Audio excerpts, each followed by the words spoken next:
हमारे साथ हैं रमेश कुमार यादव जी। तो पिछड़ा समाज को किस वर्ण व्यवस्था के अंतर्गत किस वर्ण में रखा गया है आपके अनुसार, इस पे बात करेंगे। इसमें सबसे बड़ा प्रूफ है जन्म कुंडली। आज जितना भी पिछड़ा और दलित लोग है ब्राह्मण लोगों के पास में जाता है, जिसके घर में बच्चा पैदा होता है वो जा करके जन्म कुंडली बनवाता है। तो वो जन्म कुंडली को आज तक कभी खोल करके देखा ही नहीं है। अच्छा। कि हमारे जन्म कुंडली में वर्ण भी लिखा होता है कि हम किस वर्ण के हैं, किस गण के हैं। अच्छा। तो आज मेरे पास में ये देखिए जन्म पत्रिका है जी। और ये हमारे बच्चे का जन्म पत्रिका है। अच्छा। तो इसमें आप देख सकते हैं ये जन्म पत्री है और जन्म पत्री में लिखा हुआ है वर्ण। ये जन्म पत्री आपके बच्चों का है? जी हाँ, हमारे बच्चों का है। अच्छा। ये कौन सा बच्चा है, इसका नाम है इसका? इस बच्चे का नाम है ऋतिक यादव। अच्छा। पिता का नाम है रमेश यादव। जी हाँ। एक सेकंड रुक जाइएगा, कैमरा के सामने देख लीजिए इसको। चलिए ठीक है, अब दिखाइए आगे। तो इसमें देखिएगा आप 1-2 पेज खोलिएगा जी। तो इसमें लिखा हुआ है वर्ण। रुक। इसमें नहीं है, यहाँ पर है। अच्छा। ये देखिए ये वर्ण है।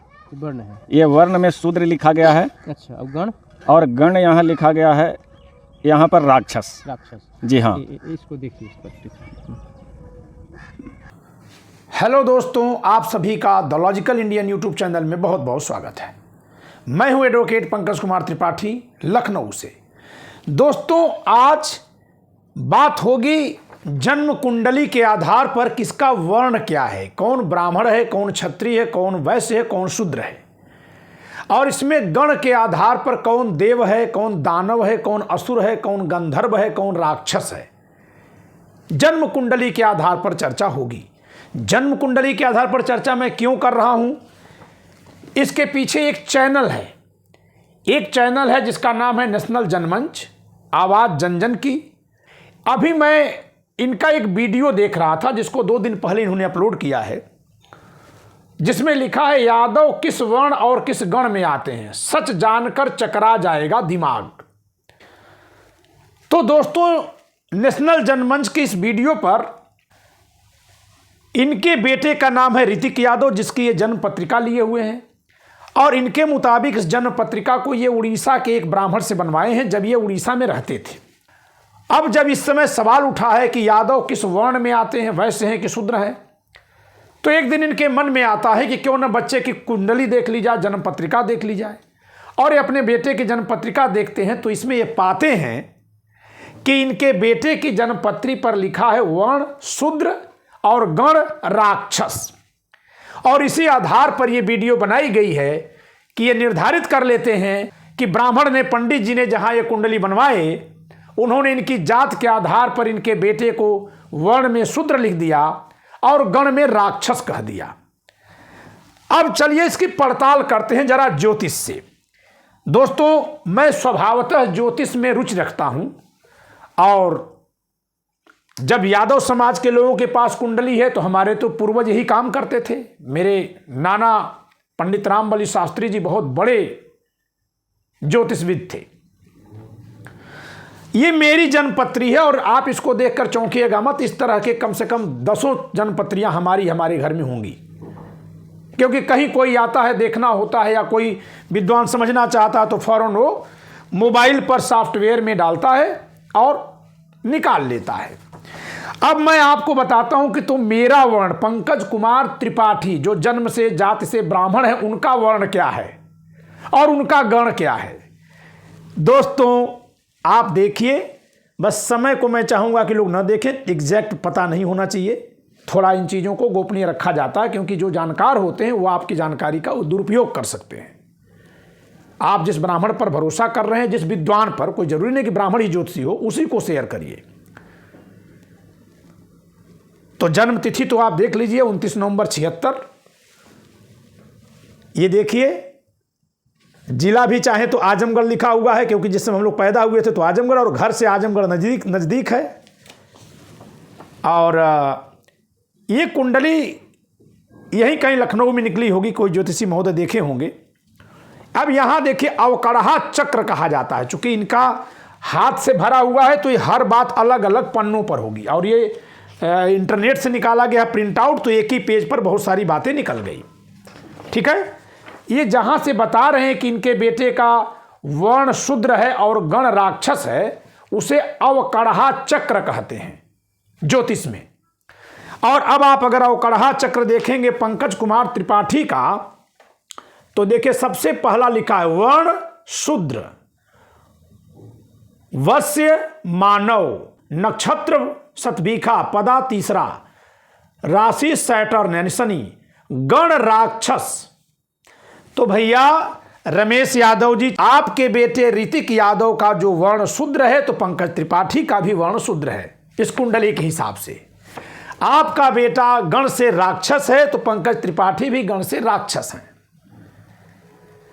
दोस्तों, हम जाति के आधार पर जब नफरत से सोचने लग रहे हैं, तो पीछे और चीजें नहीं जानते पूछते हैं। तो अब मैं आप सबको एक सूत्र देता हूं कि आप अपना वर्ण पता कर लीजिए, जैसे ये पता कर रहे हैं। अब दोस्तों, आप खुद अपना वर्ण और गण पता करिए, और आपका, अगर आप यादव जात के हों तो गैर यादव जात के लोगों का भी पता करिए। वो आपको अगर डेटा न शेयर करें तो कहिए कि वही भर के मिटा दें फिर, क्योंकि मोबाइल में आजकल सॉफ्टवेयर आता है जिसमें आपका वर्ण और गण पता चल जाएगा। मेरे पास संयोग से वो सॉफ्टवेयर है, तो मैं दिखा दे रहा हूं। ये है एस्ट्रोलॉजर, या आप एस्ट्रोलॉजी करके अगर ऐप सर्च करेंगे तो बहुत सा मिल जाएगा। मेरे मोबाइल में ये है। अब देखिए, इसको मैंने खोल दिया। अब ये देखिए पेज खुल गया। यहां पर आप खोलिए कुंडली, कुंडली लिखा है, आपने कुंडली खोला। अब आप अपना इसमें भर दीजिए। कहीं इसमें आपकी जाति पूछेगा ही नहीं, जैसा कि ये लोग बता रहे हैं कि क्योंकि ये यादव जात के हैं, इस नाते पंडित जी ने इनका वर्ण शूद्र बता दिया और गण राक्षस बता दिया। आप अपना नाम भरिए, बिना जात के भरिए, क्योंकि जाति कहीं पूछी ही नहीं जाती है, केवल लिंग पूछा जाता है कि स्त्री है कि पुरुष। जन्म स्थान पूछा जाता है, क्योंकि धरती पर सूरज को एक इलाके से दूसरे इलाके और चांद को एक इलाके से दूसरे इलाके जाने में बहुत समय लगता है। इसी तरह से अन्य ग्रह भी, जो अमेरिका से शुक्र दिखेगा तो उस समय भारत से नहीं दिखेगा। तो इन ग्रहों का असर होता है स्थान पर। तो स्थान के हिसाब से ग्रहों की भूमिका बदल जाती है, इस नाते स्थान पूछेगा आपसे। तो अपना आप जन्म तिथि लिखिएगा, जन्म का स्थान लिखिएगा और जन्म का समय लिखिएगा। इससे आप क्या करेंगे, नई कुंडली बन जाएगी। फिर कुंडली दिखाइए, खोल दीजिएगा, इसमें आ जाएगा। अब मैं आपको अपनी कुंडली खोल रहा हूं। इसमें ये मेरी कुंडली है, देखिए पंकज कुमार त्रिपाठी 29 नवंबर 76। अब जरा देखिएगा कि अवकढ़ा चक्र में मेरे बारे में क्या आता है।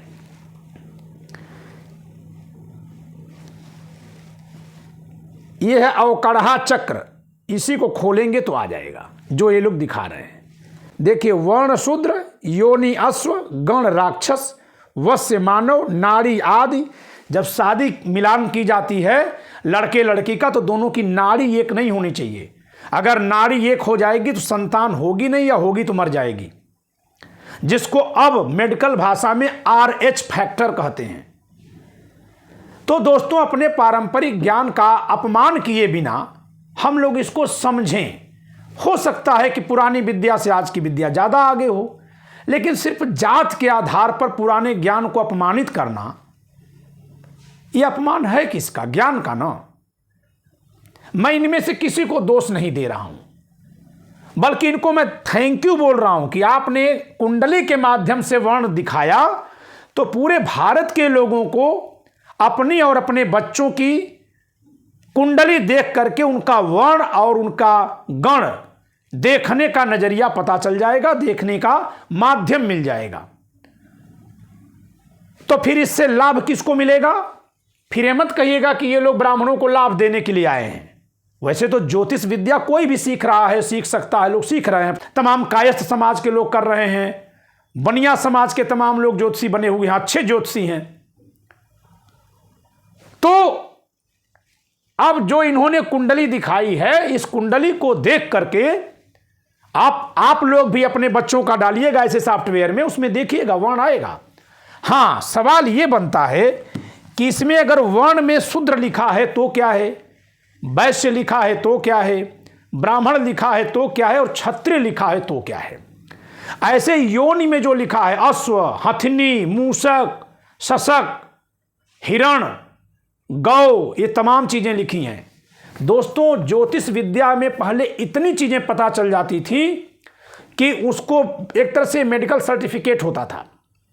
आज के ज्योतिषी भी जो जान रहे होंगे। मैं ज्योतिष में रुचि रखता हूं, लेकिन मैंने कहीं इसकी पढ़ाई नहीं की है।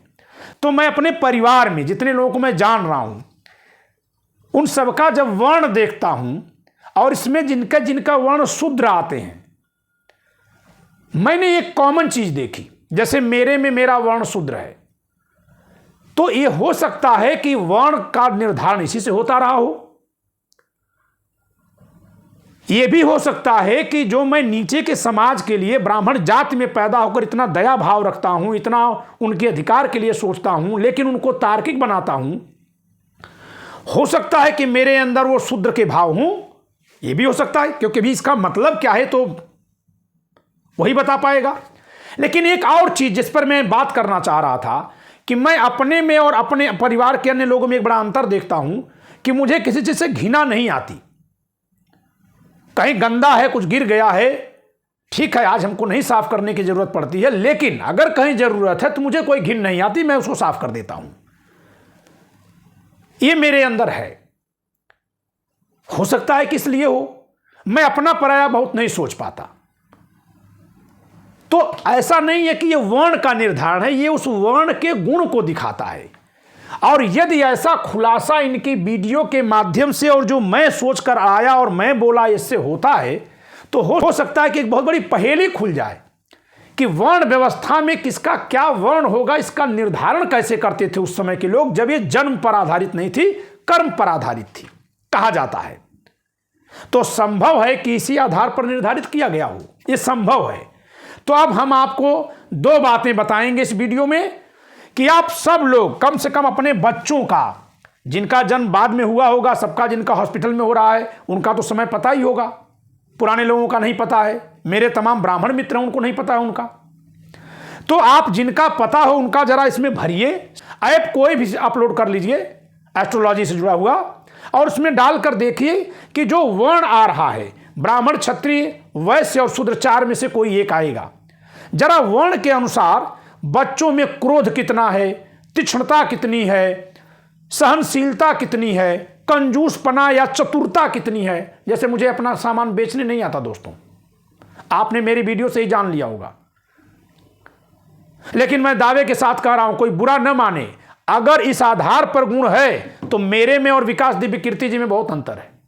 मैं बार बार जब कोई लिख देता कि व्यूज बढ़ाने के लिए वीडियो बना रहे, तो मैं सोचता हूं कि अरे भाई, व्यूज बढ़ाना होता तो मैं केवल बाबा साहब की कहानी रोज सुनाता और इतने व्यूज बढ़ जाते कि पूछना नहीं है। लेकिन मैं तो चला जा रहा हूं न्याय करने, तार्किक बनाने। ये मेरी पत्नी की कुंडली है, इनका वर्ण ब्राह्मण है, इनका गण देव है, तो क्या कहेंगे आप?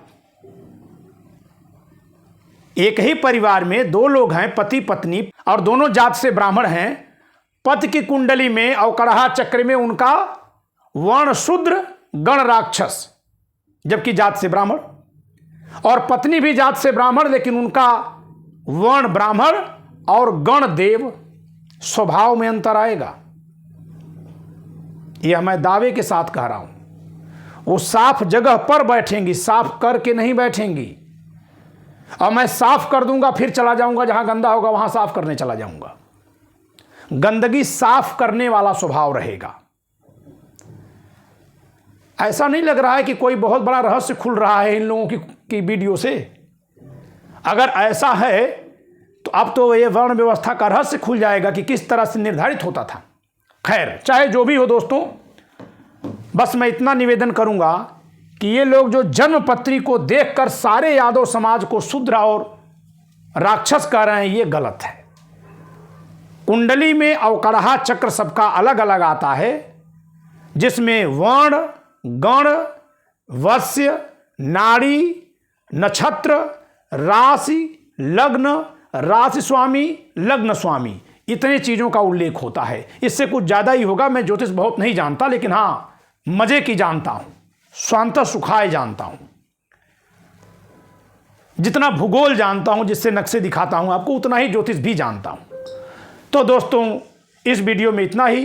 तार्किक बनिए, समझदार बनिए, किसी से अनावश्यक नफरत रखे बिना उसकी बुराई भी खोजिए, बुराई के लिए उससे कहिए कि उससे वो दूर हो जाए, उससे कहिए कि अपने में सुधार करे, चाहे वो ब्राह्मण हो, चाहे वो क्षत्रिय हो, चाहे वो ओबीसी समाज से हो, चाहे वो दलित समाज से हो, चाहे वो अल्पसंख्यक समाज से हो, चाहे पुरुष हो या महिला हो।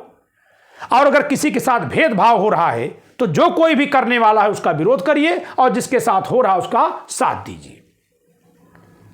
मैं इस वीडियो में सिर्फ इसलिए आया हूं कि ये लोग जिस आधार पर बता रहे हैं इसका हम लोग एक लाभ ले लें कि सब लोग ये पता लगा लें कि उनका खुद का वर्ण और गण क्या है। बस इतना भर मेरा मकसद था। शेष आप सबका बहुत बहुत धन्यवाद। वीडियो लाइक करिएगा, शेयर करिएगा, चैनल सब्सक्राइब न किए सब्सक्राइब करिएगा। इन लोगों के लिए भी मेरे मन में कोई द्वेष या कोई क्रोध या कोई क्षोभ का भाव नहीं है। ये जितना समझ सकते थे उसी हिसाब से इन्होंने वीडियो बनाई है। मैं जानता हूं कि इनको नहीं पता था कि अवकरहा चक्र क्या होता है और इसमें वर्ण और गण क्यों लिखा जाता है। तो जो लोग ज्योतिष जानते हैं वे भी इनकी आलोचना न करें। इन लोगों को ज्योतिष की जानकारी नहीं है। हाँ, अच्छा होता कि इसको फिर से एक बार चैनल से समझते। और रमेश यादव जी, मेरे चैनल पर मेरा नंबर है, आप मुझसे संपर्क करिए, मैं आपके साथ इसी विषय पर वीडियो बनवाऊंगा। जय संविधान दोस्तों।